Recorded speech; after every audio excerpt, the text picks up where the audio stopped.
Good morning दोस्तों। आज हम रीजनिंग चैप्टर क्लासिफिकेशन वर्गीकरण से 14 सवाल लाए हैं, जो कि प्रतियोगिता परीक्षा के व्यू से बहुत ही इम्पोर्टेंट है। अब हम चलते हैं क्वेश्चन की ओर। क्वेश्चन में वर्गीकरण में सबसे पहले ये समझिए कि वर्गीकरण में 3 ऑप्शन एक जैसा रहेगा और एक ओड रहेगा, उससे अलग रहेगा। उसी को आपको अलग करना है। 4 ऑप्शन दिया रहेगा, 3 ऑप्शन एक जैसा रहेगा, चौथा आपको अलग करना है, वही आपका आंसर होगा। अब देखिए वर्गीकरण में कह रहा है, पहला क्वेश्चन है बीमा, भविष्य निधि, वेतन, शेयर। सबसे पहले ये समझिए, बीमा में भी पैसा जमा किया जाता है, भविष्य निधि में भी, और शेयर में भी पैसा लगाया जाता है, जबकि वेतन में पैसा देता है। इसीलिए आंसर आपका आ जाएगा सी। क्या हो जाएगा? आंसर सी हो जाएगा। अब आगे देखिए क्या कर रहा है, युद्ध। पहला ऑप्शन में है युद्ध, दूसरा में अकाल, तीसरा में बाढ़ और चौथा में दिया है भूचाल। चौथा में भूचाल। अब देखिए इसमें जो है दोस्तों 3 है प्राकृतिक आपदा। अकाल प्राकृतिक आपदा, बाढ़ प्राकृतिक आपदा, भूचाल प्राकृतिक आपदा। युद्ध जबकि मानव जनित आपदा है। आपदा 2 प्रकार के होते हैं, मानव जनित और प्राकृतिक आपदा। जो मानव द्वारा घटना घटित होता है उसको हम कहते हैं मानव जनित आपदा। युद्ध जैसे युद्ध करता है, कौन करता है? मानव करता है, इसलिए ये क्या हो जाएगा? मानव जनित। अकाल, बाढ़, भूचाल, इन प्रकृति से होने वाला ये तीनों चीज है, उसको हम प्राकृतिक आपदा कहते हैं। जो प्रकृति से होता है उसको प्राकृतिक आपदा हम कहते हैं। इसीलिए आपका मानव जनित आपदा हो गया ए, इसीलिए आंसर आ गया ये तीनों एक जैसा है। आगे अब चलते हैं तीसरा। कहता है ए में आलू, बी में मूली, सी में टमाटर, डी में प्याज। ये तीनों तो बहुत इजी है, इसको तो आप बना लीजिए। आलू जमीन के नीचे उगता है, मूली भी नीचे रहता है, प्याज भी नीचे रहता है, जबकि टमाटर ऊपर में फलता है। अब चौथा नंबर में है झील, तालाब, कुआं, नदी।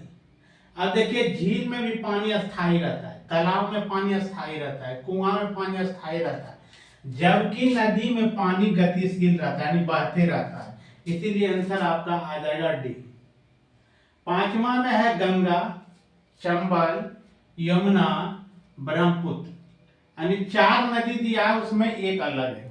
देखिए हिमालय से निकलने वाली नदी है आपका गंगा है, हिमालय से निकलती है। यमुना भी निकलती है और ब्रह्मपुत्रा निकलती है। ये तीनों के तीनों नदी जो है हिमालय से निकलती है, जबकि चंबल हिमालय से नहीं निकलती है, ये राजस्थान में पड़ती है। अब आगे चलते हैं। अगला क्वेश्चन है उत्तर प्रदेश, मध्य प्रदेश, गुजरात, हरियाणा। अब देखिए 4 गो राज्य का नाम दे दिया है और उसको ओड करा है छांटने के लिए। अब देखिए गुजरात जो है समुद्र के किनारे बसा है, जबकि ये तीनों समुद्र के किनारे नहीं है, इसीलिए आंसर आपका आ जाएगा गुजरात। आंसर हो जाएगा सी। अब 7 में चलते हैं। 7 नंबर क्वेश्चन में 1 में दिया है जड़, बी में नींव, सी में सुराख और डी में दिया है आधार। अब जड़, नींव और आधार एक जैसा है, ताकि सुराख जो है ये तीनों को मजबूती देता है, इसीलिए आंसर आपका आ जाएगा सी। आंसर क्या हो जाएगा? सी हो जाएगा। अब देखिए आगे का 8 नंबर है वृत्त, अर्धवृत्त, गोला, घन। अब देखिए ये तीनों का रूप जो है वृत्त के जैसा है। एक अर्धवृत्त है, गोला को भी ऐसे ही बनाते हैं, वृत्त हो गया भी। अर्धवृत्त भी देखिए गोलीय आकार का है, जबकि घन गोलीय आकार का नहीं है, इसलिए आंसर आ जाएगा डी। अब आगे देखिए 9 नंबर में है गैलन, बी में टन, क्विंटल, किलोग्राम। अब गैलन जो है द्रव अवस्था वाले चीज को तो उसमें मापा जाता है। गैलन जो है द्रव अवस्था वाली।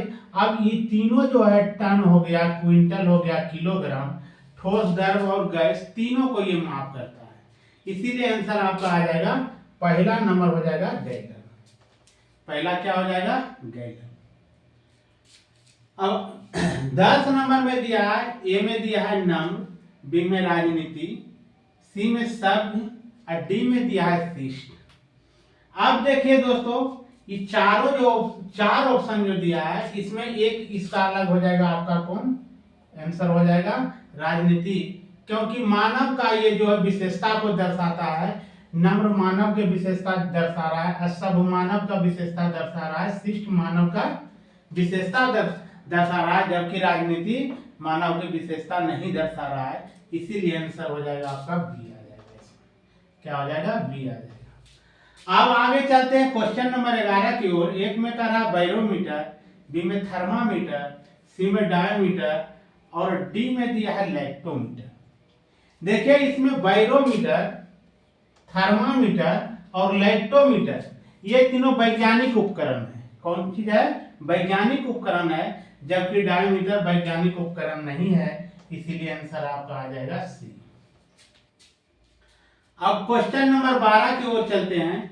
ए में दिया है अमरूद, बी में सेब, सी में नारंगी और डी में दिया है केला।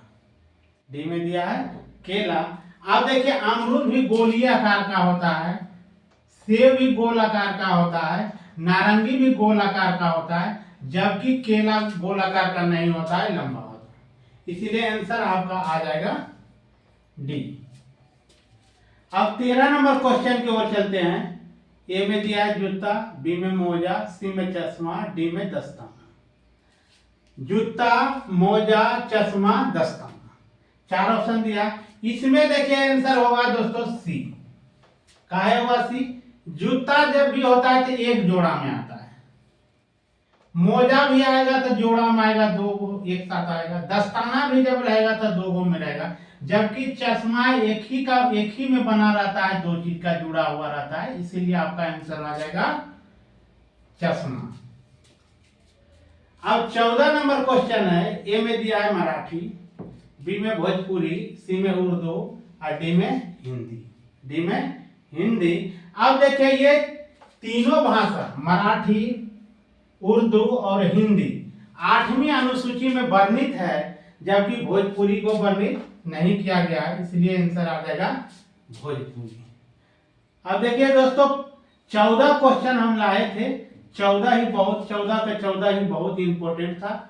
ऐसा क्वेश्चन आप वर्गीकरण निकालिए क्लासिफिकेशन से और उसको अपने से बनाने की कोशिश कीजिए। जय हिंद दोस्तों। वीडियो पसंद आए तो लाइक, शेयर और सब्सक्राइब करना ना भूलेंगे। जय हिंद।